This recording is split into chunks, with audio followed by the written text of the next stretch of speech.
Kisah ex-bos Samsung Lee Kang Hyun mualaf. Kini dipanggil Pak Haji hingga jadi inspirasi bagi banyak orang. Beberapa tahun silam, kisah Lee Kang Hyun mualaf menjadi perhatian banyak orang karena pada saat itu dia adalah salah satu bos di perusahaan elektronik terbesar di dunia.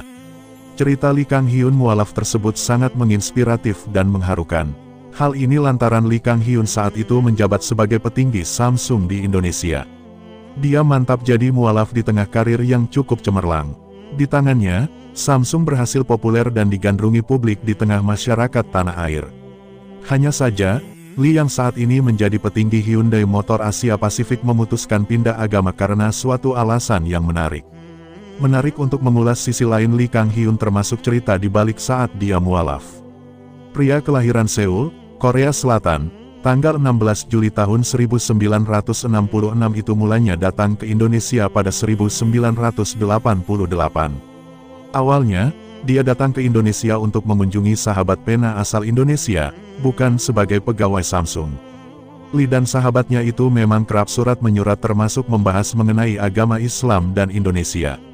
Lee tertarik dan berkunjung ke Aceh, tempat sahabatnya tinggal. Waktu itu saya belajar bahasa Indonesia di UI, Universitas Indonesia, Fakultas Sastra selama 23 hari. Zaman itu, bahasa Indonesia saya lebih bagus dibanding sekarang, katanya melansir Kompas. Lee mengatakan kalau dia mulai mengena dan memperdalam tentang agama Islam di tanah air. Menurut Lee, agama di Indonesia sudah menjadi bagian kehidupan. Sementara di Korea, mayoritas memilih tidak beragama. Namun, hal itu tidak jadi masalah, ujarnya melansir detik.com. Usai mengunjungi temannya di Aceh, Lee makin tertarik dengan Indonesia. Pada saat yang sama, Lee berkeinginan untuk tinggal di sana. Seiring waktu berjalan, dia mendapat kesempatan untuk berkarir di Samsung. Setelah beberapa lama bekerja, dia pun meminta supaya ditempatkan di Indonesia. Pindah ke Indonesia dan memutuskan jadi mualaf. Pada 1993, Lee akhirnya bekerja di Samsung Indonesia, pabrik Cikarang, Bekasi. Lee menyadari bahwa bekerja di Indonesia rupanya ada korelasi antara agama dengan prestasi kerja. Dia pun makin tertarik mendalami agama Islam dan belajar pada seseorang selaku mantan pejabat BNI berdarah Aceh. Tak sampai di situ, dia juga melihat bagaimana agama Islam diajarkan pada anak-anak. Lee makin terkesan ketika ibu dari temannya di Indonesia mendirikan sebuah panti asuhan. Jadi saya benar-benar lihat sendiri bagaimana umat muslim berperilaku, kemudian saya diajari salat, tuturnya. Kisah mualaf Lee Kang Hyun berlanjut ketika dia mengucapkan 2 kalimat syahadat di Masjid Agung Sunda Kelapa.